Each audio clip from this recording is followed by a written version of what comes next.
क्या होता है म्यूकरमाइकोसिस और इसे कैसे ठीक किया जा सकता है?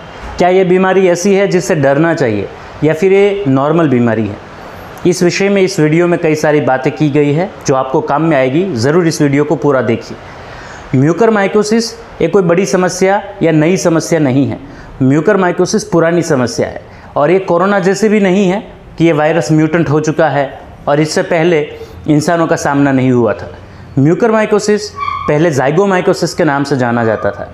अब ये म्यूकरमाइकोसिस बढ़ा है, लोगों में अभी इसके केस देखने को मिलते हैं और लोग डर रहे हैं। अगर कुछ भी दर्द चेहरे के आसपास होता है उनको लगता है कि कहीं मुझे म्यूकरमाइकोसिस ना हो जाए। इस वीडियो में हम आपको बताने वाले हैं कि कुछ चीज़ें ऐसी करने से आप म्यूकरमाइकोसिस से बच सकते हैं और अगर आपको इसकी शुरुआत हुई है तो भी आप इसको ठीक कर सकते हैं। देखिए, म्यूकरमाइकोसिस जो है ये एक फंगल इन्फेक्शन है।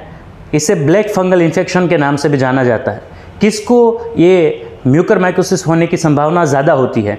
उन पेशेंट्स को जो किडनी के पेशेंट्स हैं, उन पेशेंट को जो कैंसर के पेशेंट्स हैं, कीमोथेरेपी ले रहे हैं, स्टेरॉइड्स ले रहे हैं, HIV के पेशेंट, एड्स के पेशेंट जो हैं उनकी इम्यून सिस्टम जो है वो कंप्रोमाइज्ड है तो उन लोगों को ये ज़्यादा समस्या हो सकती है।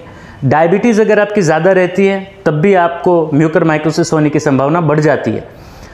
पर इससे भी ज़्यादा महत्वपूर्ण बात जो है, जो आपको और मुझे समझनी चाहिए, वो ये है कि अगर ऐसा वातावरण क्रिएट किया जाए कि फंगस पनपे तभी तो होगा। तो अगर हाइजीन का ध्यान रखा जाए तो फंगस नहीं पनपेगी। अगर फंगस बनेगी ही नहीं तो बढ़ेगी कैसे? और इसको कैसे ठीक किया जा सकता है इस वीडियो के अंत में हम देखेंगे।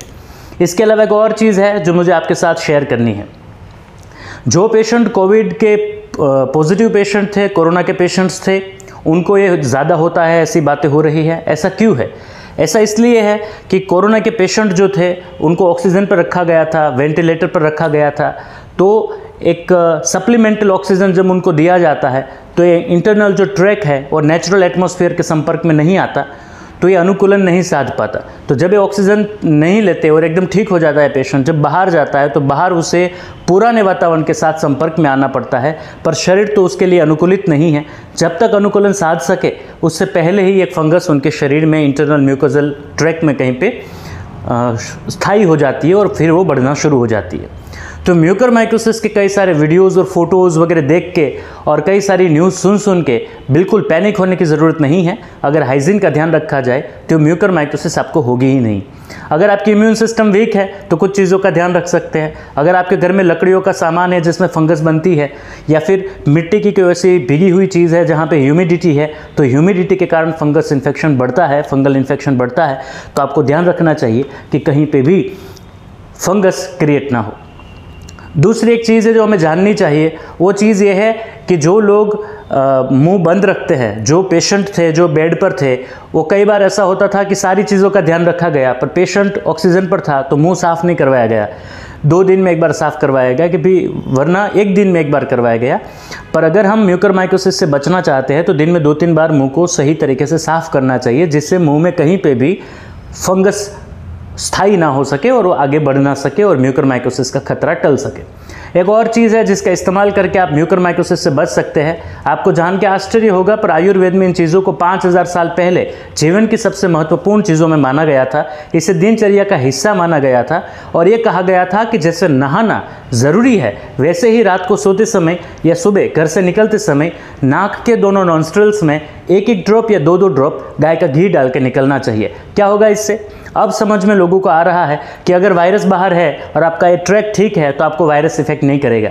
ऐसी ही एक और चीज़ है कि फंगल इन्फेक्शन वगैरह को इन्फेक्शन भी नहीं लगेगा, टॉन्सिलाइटिस नहीं होगी, आंखों की समस्या नहीं होगी। तो सब लोगों को गाय के घी का इस्तेमाल करना है। गाय के घी को इस्तेमाल करने की एक अच्छी विधि है। गाय के घी को थोड़ा गर्म कर लीजिए, उसमें थोड़ी सी हल्दी डाल दीजिए। तो हल्दी वाला जो गाय का घी है वो अगर रात को सोते समय दोनों नॉन्स्ट्रल्स में 2-2 बूंद डालना शुरू करिए तो आपको डरने की ज़रूरत नहीं रहेगी। म्यूकरमाइकोसिस से बच सकते हैं।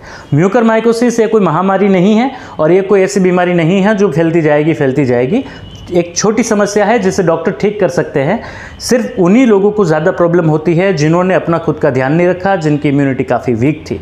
तो कई सारे ऐसे दोस्त हैं जिनका फ़ोन आता है कि मुझे ऐसा डर लग रहा है कि कहीं मुझे म्यूकरमाइकोसिस ना हो।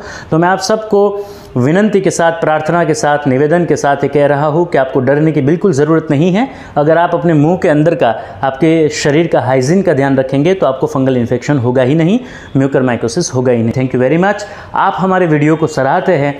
मैं कौशिक जी आप सबको आमंत्रित करता हूँ एक ऐसा भारतवर्ष निर्माण करने के लिए जहाँ पे किचन में सारी औषधियाँ मिल जाए, ऐसी स्थिति का निर्माण हो कि हम बीमार ही ना हो और दवाइयों की ज़रूरत ही ना पड़े। Thank you so much again and Vande Mataram.